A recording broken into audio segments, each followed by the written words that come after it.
Intro 18 मुझे इनके ऊपर फख्र है। ये कौम के फख्र है, कौम के फख्र है, कौम के बेटे हैं।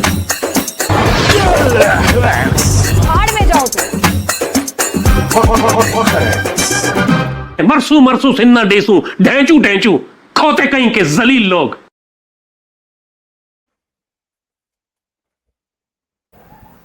दोस्तों नमस्कार, जय हिंद। स्वागत है आप सभी का एक और नए वीडियो में। गौरव भाई आपका भी स्वागत है भाई। जय हिंद दोस्तों।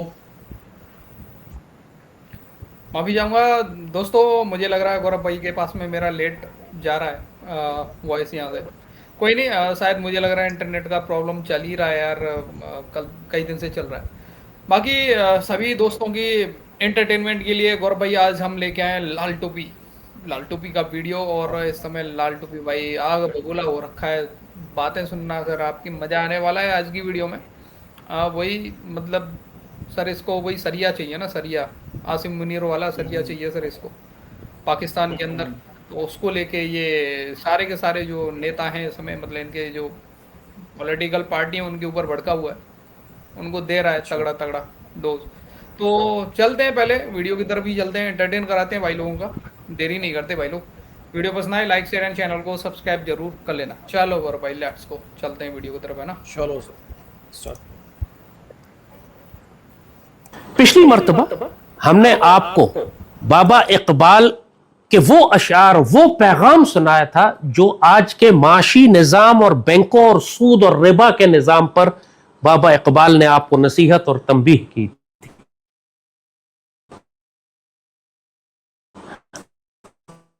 आज उसी से टेररिज्म और आज की जदीद सियासत और माशी दहशतगर्दी किस तरह आपस में मिली हुई है, किस तरह इकोनॉमिक टेररिज्म मुल्क के हुक्मरान बर्पा करते हैं, किस तरह आलमी मल्टीनेशनल कंपनीज कौमों को गुलाम बनाती हैं, उसके लिए अहले इक्तदार और सियासी जमातों में असर और रसूख हासिल करती हैं, और किस तरह आजकल के दौर में जंगे मईशत के मैदान में लड़ी जाती हैं। कौमों को तबाह करने के लिए गोली चलाए बगैर उनको गुलाम बनाया जाता है, उनको हलाक किया जाता है। इस पर इतनी तफसील से बाबा इकबाल ने बात की है कि इंसान हैरान रह जाता है कि ये कैसी मोमिन की फिरासत थी कि 100 साल पहले बाबा इकबाल हमको पीपल्स पार्टी, नून लीग और पीटीआई का तर्ज हुकूमत समझा रहे थे। ये बता रहे थे कि जब तुम ताजरों को हुक्मरान बनाओगे तो तुम्हारी कौम का क्या हशर करेंगे वो। आज हम यही आपको इंशाअल्लाह बाबा इकबाल का वो पूरा पैगाम आप तक पहुंचाएंगे। लेकिन इससे पहले नसीहत पाकिस्तान के हुक्मरानों को और खासतौर पर फौज की क़यादत को। अब अल्लाह के फजल से पाकिस्तान के सिपाहसालार पाकिस्तान की तारीख के मजबूत तरीन और ताकतवर तरीन फर्द बन चुके हैं।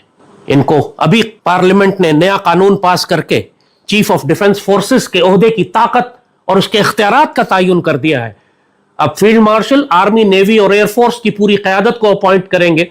फौज के किसी भी अफसर, किसी भी रैंक के अफसर को प्रमोट कर सकेंगे, रिटायर कर सकेंगे, सैक कर सकेंगे, एक्सटेंशन दे सकेंगे। और पाकिस्तान में जितनी भी नेशनल सिक्योरिटी पॉलिसीज बनेंगी उसमें पाक फौज और सीडीएफ फील्ड मार्शल का सबसे अहम तरीन किरदार होगा। इसलिए जरूरी है कि अब हम पाकिस्तान को जितनी दहशतगर्दी दरपेश है उसको वाजे करके हम साफ साफ पाक फौज की क़यादत के सामने रख दें, ताकि आपका काम आसान हो जाए। आपको मालूम है कि आपने किस जगह हाथ डालना है। यह बात तो कहलवा दी गई, सरकारी तौर पर कहलवा दी गई उन एसएचओ वाले साहब के जरिए कि मुल्क का जो निजाम है वो तबाह हो चुका है और एक नया निजाम चाहिए। और उसका हल यह निकाला जा रहा है कि मुल्क में कई सूबे बना दिए जाए।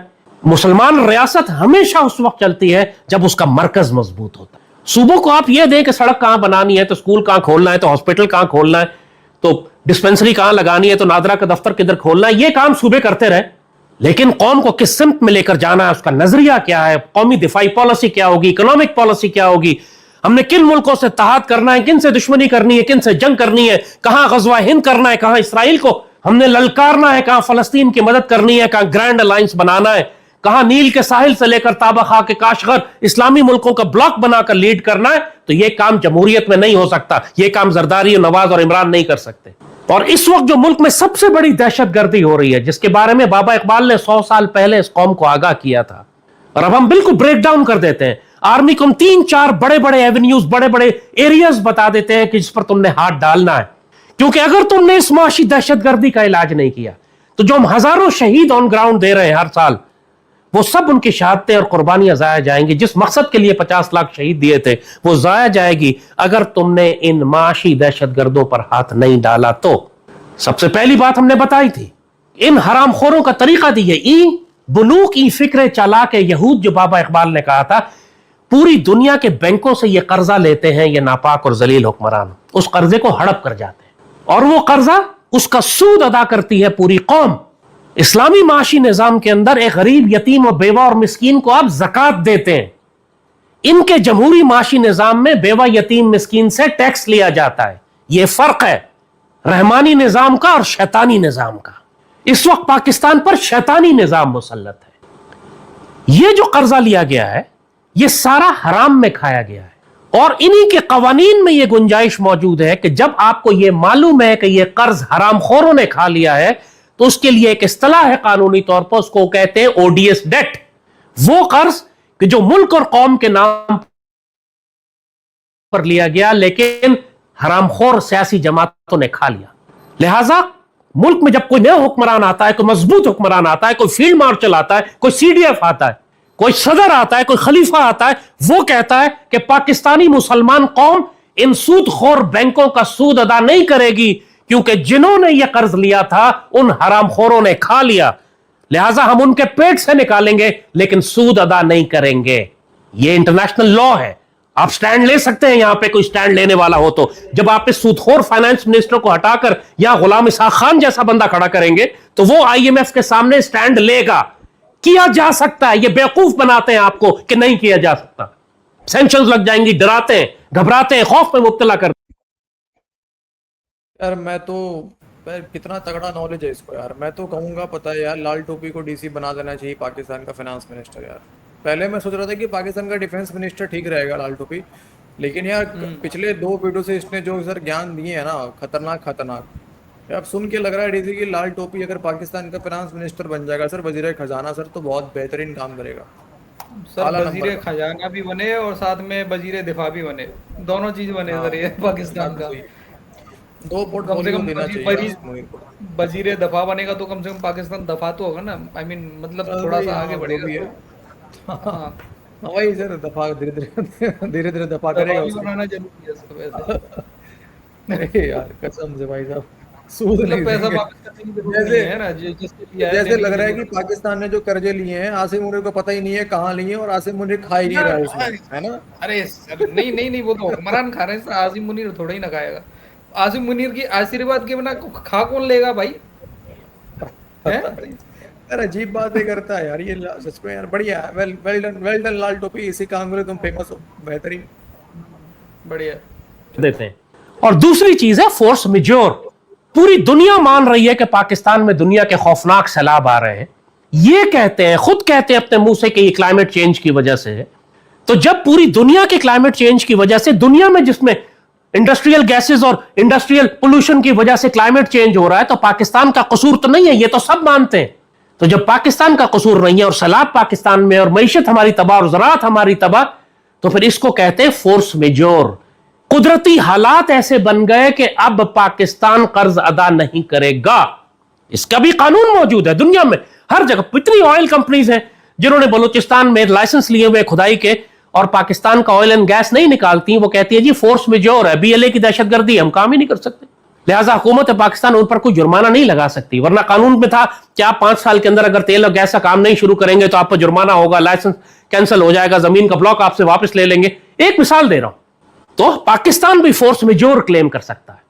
हमने जो 3000 अरब रुपए अपने डिफेंस के लिए रखे हैं, 9000 अरब रुपए इस यहूदी सूदखोर को हम अदा करते हैं। सोचे अगर आप 9000 अरब रुपया एक साल में इस सूदखोर को अदा करना बंद कर दें तो मुल्क में कितना पैसा आपके पास होगा अपनी कौम पर खर्च करने के लिए। सुन लें बाबा इकबाल की बात, वो पूरा एनालिसिस करके देते हैं आपको। ये बाबा इकबाल भाई मानना पड़ेगा यार, कि गजब का मतलब काम करा हुआ है वास्तव में। और वो सारे के सारे कहे हुए बात जो लाल टोपी को मिले हैं और आज तक किसी को मिला नहीं है। अरे भाई वो फ्यूचर देख के गया सर, वो 2050 2070-80 तक बता के गया पाकिस्तान में क्या क्या होगा सर। अबे मतलब बातें यार डीसी बातें सुनो यार, मतलब तुम सोच रहे हो मतलब कि मिलिट्री में पैसे लगाएंगे कोई दिक्कत नहीं है, दुनिया बेवकूफ है जो कहेगी कि नहीं नहीं हम तो बिल्कुल कर चुका नहीं सकते लेकिन हथियार खरीदते रहेंगे हम। हम्म। क्या होगा कल की दुनिया बोलेगी अच्छा बेटा तुम्हारे पास पैसे नहीं है, ऐसा करोगे तुम न्यूक्लियर हथियार सौंप दो अपना, तब तुम क्या करोगे फिर, तब क्या बोलोगे? तब क्या बोलेंगे सर, जिन्ना को बुलाया जाएगा सर, टाइम मशीन तो है ना वो इकबाल वाला इनके पास में, जिन्ना को लेके आएंगे वापस। हाँ, लेकिन यार यहाँ पे मतभेद है डीसी, एक मतभेद बस बताना चाहूंगा सर। एक तरफ है वो छोटा जर्सी सर अभिदी, हाँ। जो कह रहा होता है कि नहीं नहीं कर्ज करने का एक है, डॉलर को तबाह करना है, जो कि वो करने में लगा हुआ है, पता है आपको, बहुत दिनों से गायब है। हाँ, और ये कह रहा है कि नहीं हम 1,000 कर्ज में देने से ही सारा, मना कर देते हैं, हाँ $1,000 में सारा कर्जा माफ कर देगा वो, एक सारा हजार रुपए कर्जा में, माफ सॉरी कर, 1,000 रुपए में, 1,000 रुपए 1,000 में। रुपए में। हाँ, हाँ, और ये कह रहा है कि नहीं नहीं हम तो, हमें साफ साफ बोल देना चाहिए कि हम तो देंगे ही नहीं। देंगे ही नहीं। दोनों नहीं, की बातों में पाकिस्तान थोड़ा के अंदर मतभेद है। जो भी फ्लड आ रहा है, जो कुछ भी आ रहा है वो तुम्हारी वजह से आ रहा है, हम नहीं देंगे। वो हाँ हम देंगे ही नहीं। बढ़िया अरे भाई सिस्टम, वेरी साहब, गुड। खतरनाक आदमी है यार ये। पाकिस्तान के पॉलिटिकल और इकोनॉमिक माफियाज के बारे में, मल्टीनेशनल्स के बारे में, इंटरनेशनल मॉनेटरी इंस्टीट्यूशंस के बारे में, सैंक्शंस के बारे में, मार्केटिंग और सेल्स पिचेस के बारे में, कि किस तरीके से ये मार्केटिंग करते हैं आपके प्रोडक्ट की जिसको आपको जरूरत नहीं होती, जबरदस्ती आपके हलक से नीचे घुसेड़ते हैं उसको। हैरत अंगेज काम है बाबा इकबाल का। इसी वजह से ये नापाक और जलील लोग, अली चिश्ती जैसे और हसन निसार जैसे, जो टीवी पे बैठ के कहते हैं कि पाकिस्तानी कौम ने इकबाल को सर चढ़ाया हुआ है, बड़े बड़े शायर बहुत अच्छे हैं दुनिया में, इकबाल से ज्यादा अच्छे शायर हैं, इकबाल तो 3rd क्लास शायर है, ऐसे ही सर पे चढ़ा लिया पाकिस्तानी कौम ने। आज बड़े डिफेंस एनालिस्ट बने हुए मिस्टर अली चिश्ती साहब, बड़ा तज्जिया करते रहते हैं पाकिस्तान के दिफा पर, अंदर से सेकुलर लादीन और जलील लोग, फवाद चौधरी की तरह, जो कहते हैं कायद आजम सेकुलर रियासत बनाना चाहते थे। रंजीत सिंह का मुजस्मा लगा दिया उसने लाहौर में जाके इमरान के दौर में। रंजीत सिंह का मुजस्मा, किसका हीरो होगा रंजीत सिंह सिवाय कुत्तों के? फवाद चौधरी है इस नस्ल का कुत्ता, ये 3rd क्लास जानवर, उम्मत का हुक्मरान था। सोचे ये सुअर की औलाद, सुअर। लाल टोपी, ठीक है। हाँ, पता वता है कुछ, पता वता है भी कि नहीं है पता है? वो तो भाई हमें साहब, अच्छे से पता है देखो कि मैं, तुम्हारे मन में नहीं, ये तो डीसी हम अच्छे से जानते हैं कि हिंदुओं और सिखों के लिए पाकिस्तानियों के मन में कितना नफरत है, ये तो किताबों में पढ़ाते हैं ये लोग, ये बात तो सही है, बिल्कुल बिल्कुल ठीक है। बिल्कुल। लेकिन रणजीत सिंह का मतलब, रणजीत सिंह साहब का ना मतलब, मुंह नहीं बोलने से पहले एक बार पहले जाके तू कीचड़ में लौट के आ, ठीक है। नहीं, तेरे जुबान में मैं वो तो औकात नहीं है। इसने जब बोला ना रंजीत सिंह जी के बारे में ये सब कुछ बोला ना, मुझे बुरा लगा, मैं सोच रहा था कि इस पार्ट को हटा दूं, लेकिन मैंने रखा किसकी वजह से, आजकल सब देख रहे हैं ना ये पाकिस्तानी झंडा लेके कुछ खालिस्तानी लंदन में, कनाडा में प्रदर्शन कर रहे हैं हमारे मतलब दूतावास के बाहर, है ना। उनको थोड़ा सा समझाने के लिए कि भाई तुम लोग इसी पाकिस्तान के चक्कर में, इसी पाकिस्तान के टुकड़ों पे पल के तुम भारत के खिलाफ ये सब कुछ कर रहे हो, और इनकी सोच देखो तुम्हारे लिए क्या है। तो अरे हमारे यार, वो राजाओं है ही नहीं यार, वो यार डीसी अगर वो सिख होते ना, ठीक है, तो वो ये सब काम ना कर रहे हो, वो रहने दो, वो तो अलग ही टॉपिक छोड़ दो। लेकिन ये साला सुअर, ये मतलब यार लाल टोपी, नहीं, तू एंटरटेनमेंट कर यार, मुजरा कर, एंटरटेनमेंट कर, उतना तक ठीक है, ठीक है, उससे ज्यादा की बहसबाजी मत कर लाल टोपी तू। पिछवाड़ा लाल करवा तू अपना। हाँ, पिछवाड़ा पड़ जाएंगे कोड़े, फिर सऊदी अरब जाएगा, सऊदी अरब में तो पड़े ही पड़े हैं, भारत से भी पड़ जाएंगे फिर।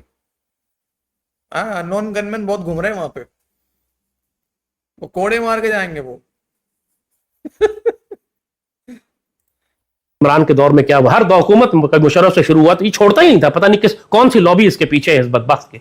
उनकी जबान से तो तुम्हें लगेगा कि क्या शानदार बातें करते हैं कि ह्यूमन राइट्स, और हम तो लोगों की फलाह के लिए काम कर रहे हैं, वेलफेयर स्टेट बना रहे हैं, और हम तो कौम को तरक्की पे ले जाना चाह रहे हैं, और हम, वो जो बिलावल कहता है कि मैं लाहौर को वैसे ही बना दूंगा जैसे मैंने कराची को बनाया है, इन्ना लिल्लाहि व इन्ना इलैहि राजिऊन।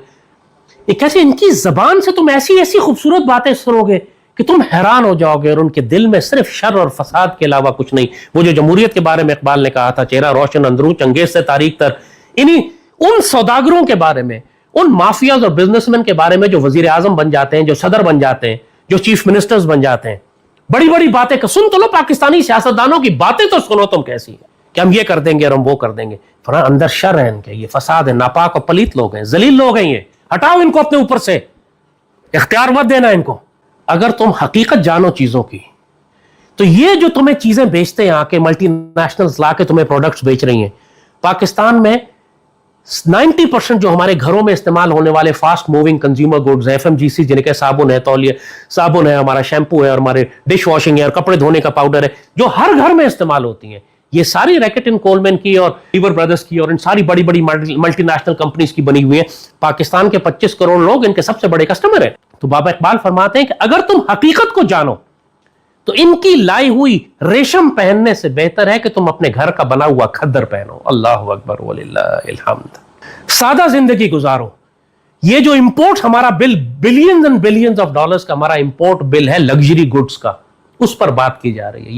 ये बदतमीजी बंद करो, सादा जिंदगी गुजार लो। इन काफरों की इकोनॉमी को सपोर्ट न करो जो तुमको गुलाम बनाने और तबाह करने के लिए आते हैं। जो बाबा इकबाल को नाफिज नहीं करता वो कज्जाब और झूठा है, उसके करीब भी मत जाना। समझ जाओ कि मुनाफिक और मक्कार और धोखेबाज है, जैसे पाकिस्तान की सियासी जमातें और ये रियासत मदीना का दावा करने वाला कज्जाब 804, सबसे बड़ा कज्जाब हमारी तारीख का ये 804 निकला है। नाम रियासत मदीना, भाई जरदारी और नवाज शरीफ तो नाम ही नहीं लेते थे शरीयत का, इनको तो पता ही सेकुलर लादीन थे। ये तो रियासत मदीना का नाम लेता था, सईदी रसूलुल्लाह पे तोहमत बांधता था, झूठ बोलता था। अल्लाह उसको जलील और ख्वार करे, रुसवा करे, कुत्ते की तरह इबरत का निशान बनाए। हर दफा हम बददुआ देते हैं इसको। इसने पूरी पाकिस्तान की नस्ल खराब कर दी। इस पूरी नस्ल को अब काटना पड़ेगा, अल्लाह काट देगा। थोड़ा सा रोको यहाँ पे हल्का सा। अरे मतलब सर बोला जाता है कि अगर दुश्मन भी हो तो दुश्मन को पेल दो, अलग बात है, लेकिन ज्यादा बद्दुआ और दुआ दुश्मन के लिए सर नहीं मांगना चाहिए। जो होना होगा वो तो उसके साथ खुद ही खराब हो जाएगा सर, वो जैसा कर्म कर रहा होगा उसके हिसाब से, है ना। लेकिन आपको लगता नहीं है डीसी की लाल टोपी के ऊपर ज्यादा सर, इसके ऊपर ज्यादा लगा है सर बद्दुआ? देखो पूरे चैनल से बैन पड़ा हुआ है, सबको मेडल मिलता है, इसको मेडल नहीं मिलता, ठीक है। अच्छा ये कह रहा है कि बाहर से इंपोर्ट मत करो, ये खुद ही बता रहा था, जो ये ट्रेनिंग किट दिखा रहा था कि मैंने ये मंगाई है, अमेरिका से मंगा लिया, मैंने यहाँ से ये मंगा लिया, मैंने यहाँ, ये अपना दिखा रहा था खुद। मैं बैग लेके घूमता हूँ, उसमें मैंने बहुत सारे ट्रेनिंग किट रखे हैं, सर्वाइवल किट। ये अमेरिका से मंगाया है, दुबई से मंगाया है, ये यूके से मंगाया है, खुद साला बाहर से मंगा के बैठा हुआ है। जिस प्लेटफॉर्म पे काम कर रहा है सर, वो खुद ही प्लेटफॉर्म सर यूट्यूब, जहाँ पे ये बैठ के गजवाए वॉशरूम में बैठ के वीडियो बनाता है, वो खुद पाकिस्तान का नहीं है, वो तो खुद यहूदी चला रहे हैं। नहीं, मैं तो ये कह रहा हूँ सर, ट्रेनिंग के दौरान ये सुअर की तरह कीचड़ में लेट रहा होता है, कपड़े गंदे होते हैं, ये वॉशिंग पाउडर यूज नहीं करता है कि ये भी तो करता है यूज। हाँ, ये कौन सा पाकिस्तानी वॉशिंग पाउडर बनाते हैं, जरा देखो, मैं भी जरा सुनूं। मतलब पाकिस्तानियों को बोल रहा है कि तुम वॉशिंग पाउडर यूज करना बंद कर दो। तो किसमें मतलब गटर में धो के लाओ बस और सुखा दो कपड़ों को। वैसे ही भाई शैम्पू वगैरह जो भी यूज कर रहा है सर, ये नहीं यूज करता है ये सब चीजें। अरे शैम्पू तो बिल्कुल यूज नहीं करना चाहिए। शैम्पू तो काफिरों का वो है ना, आविष्कार है सर। शैम्पू तो बिल्कुल यूज नहीं करना चाहिए। ऐसे भी डीसी इसके सर पे तुम्हारे से भी कम बाल है, तो वो नहीं यूज करता होगा। अरे सर कहीं तो करता होगा, यहाँ तो करता होगा ना थोड़ा बहुत, कहीं ना कहीं यार। सही। इस नस्ल को, क्योंकि ये रिफॉर्म नहीं हो रही है, ये यूथिया जितने भी हैं ना, एक बहुत खौफनाक जंगें मुसल्लत की जाएंगी सिर्फ इस फसल को काटने के लिए, जिस फसल में इस 804 ने जहर मिला दिया है। अस्तगफिरुल्लाह रब्बिल आलमीन। तो पाकिस्तान के हुक्मरानों को हम बहुत बराह रास्त बात कर रहे हैं, आपको पूरा लाइन ऑफ एक्शन हमने दे दिया है। बाबा इकबाल क्या कहते हैं वो बता दिया है। ये अल्लाह की तरफ से नसीहतें थे जो आप तक पहुंचाई गई हैं, इस पर आपने अमल करना, नहीं करेंगे जलील और ख्वार होंगे। क्योंकि बहुत बड़ी बड़ी आजमाइशें पूरी दुनिया में आ रही हैं, बहुत खौफनाक जंगें आ रही हैं। आपको नजर आ रहा है कि गजा से शुरू होने वाली जंग अब तुर्की तक फैल रही है। अब इसराइल और तुर्की शाम में जंग करने लगे और फिर जंग भड़क के बराह रास्त हो जाएगी। मैं दुआ करता हूं कि इसराइल के साथ तुर्की की जंग हो, ताकि पाकिस्तान अपने दिफाई मुआहदे के तहत उसमें शामिल हो। तो हम ये फैसला कर चुके हैं कि अल्लाह के फजल और करम से हमें सूद और रिबा के निजाम से बरी है। इसके खिलाफ उसी तरह ऐलान जंग करते हैं जैसे अल्लाह उसके रसूल ने ऐलान जंग किया। और पाकिस्तान के हुक्मरानों को हम नसीहत करते हैं कि तुम ऐलान जंग के खिलाफ, इन सियासी माफियाज के खिलाफ, और इस पाकिस्तान को तामीर करो उस खिलाफत राशिदा के निजाम की बुनियाद पर जिसका वादा हमने पाकिस्तान बनाते वक्त अल्लाह उसके रसूल से किया था, और जिसकी खुशखबरी और बिशारत अल्लाह के रसूल ने हमें अता फरमाई है, और जिसकी बिशारतें बाबों ने दी हैं कि अल्लाह ताला जब चाहेगा तो अपनी डंडे वाली सरकार, अपना एक मुजाहिद भेजेगा कि जो इस पाकिस्तान को खिलाफत राशिदा की तर्ज पर तैयार करेगा, ताकि ये गज़वा हिंद भी करे। ये नसीहत हुक्मरानों के लिए, खासतौर पर सिपाहसालार के लिए। इंशाअल्लाह वो सुनेंगे इसको। सुनाएंगे अबे कहता, ये तो कहता था कि यार मैं तो जाता हूँ यार ऑफिस में, मुझसे मिलते हैं और मौका मिलता, मैं पुलिस तो यार वीडियो बनाने की क्या जरूरत है यार, ऑफिस जाके बता देना चाहिए था ऐसा ऐसा बात है। अरे यार, इतना बड़ा तू डिफेंस एक्सपर्ट पाकिस्तान का, सॉरी दूरबीन, तू पाकिस्तानी आर्मी का दूरबीन है, तुझे तो यार सीधा कांटेक्ट करना चाहिए फटे पजामा सीधा से। कांटेक्ट करना चाहिए, ये वही बात है यार, ये यहूदियों के प्लेटफॉर्म पे भौंकने से अच्छा है सामने जाके जाके पत्र दे के आता या लेटर दे के आता तो सामने अरे मिलके। हाँ यार, इसको भी बाइकआउट करना चाहिए, इसको भी बाइकआउट कर यार। और बिल्कुल पाकिस्तान बिल्कुल का यार। खुद खुद का, पाकिस्तान का कुछ देखना, वो गधों के साथ में चिट्ठी भेजा कर तू। गधे पे बांध के चिट्ठी भेज दिया कर उसके लिए, आसिम सही मुनीर के बात है। लिए। दूसरी बात है यार, ये बिल्कुल पता है ये धरती चपटी है वाला दुनिया में रह रहा है डीसी, कुछ नहीं है सर इसके, इसको धरती भी चपटा ही दिखता है सर, और मुझे लगता है सर इसको अपना, हाँ वो सर पीछे वाला भी सर चपटा ही दिखता होगा। अरे सर, ये डेली सुबह जगता है, पहले देखता है कि थोड़ा बहुत लालपन कम हुआ है कि नहीं हुआ है। यार सच डेली में देखता है। कॉमेडी तो भयंकर है, बस बस महाराजा रणजीत सिंह वाला बात छोड़ के सर बाकी तो इसने पूरा फुल कॉमेडी ही करा है। ठीक है, हम्म। बाकी साले को शर्म आना चाहिए, कितना भी तुम ठीक है लोग ना यार, अब देखो सोच अपनी है कितना भी, लोगों की, अब सोच तो नहीं बदल सकते ना यार हाँ गौरव, इन वही लोगों की। वही मैं वही कहना चाह रहा हूँ, कितना भी कोशिश कर ले पाकिस्तानी कि अपना हम जो हिस्ट्री हिस्ट्री तो खैर इनका कुछ है नहीं, लेकिन हमारा जमीन है सर, वहाँ पे हिंदुओं की जमीन है, सिखों का जमीन है, तो कितना भी कोशिश कर ले लेकिन वो जो इनका है ना डीसी अंदर में छुपा हुआ दर्द, वो बीच बीच में हम्म। निकल के आ ही जाता है। आज भी महाराजा बिल्कुल। रणजीत सिंह जो है लाहौरियों के बीच में वहां पे खूंटा गाड़ के खड़े हैं। ले बेटा ये हुई है, यहाँ पे हूं मैं, अब बताओ। अरे कुछ नहीं है, वही मतलब थोड़ा सा क्या बोलोगे, सिखों को थोड़ा सा लुभाने के लिए इन लोगों ने उनका मूर्ति वहां पे लगा दिया चौक पे, महाराजा रणजीत सिंह जी का। लेकिन इनके मन में जो है वो तो, हम लाल टोपी की बातें सुन के यार ही वो भाई लोग हमें पता ये चलता है सबके मन में है। इनकी सोच में क्या है। यार अगर अगर अगर डीसी इतना ही प्रेम होता, इतना ही प्रेम हम्म। होता तो हर साल हजारों सिख बहनों को फोर्सफुली कन्वर्ट नहीं कर रहे होते, और कोर्ट उसमें बिल्कुल। चूं भी नहीं करता है, पाकिस्तान की कोर्ट। हम्म।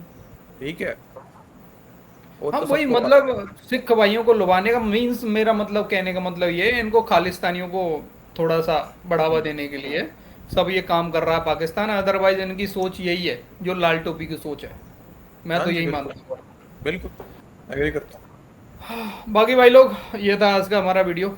अपनी राय कमेंट सेक्शन में जरूर देना, वीडियो पसंद आई हो लाइक और शेयर कर देना। मिलते किसी नेक्स्ट वीडियो में। जय हिंद गौरव भाई एंड जय हिंद सभी भाई लोग। जय हिंद दोस्तों।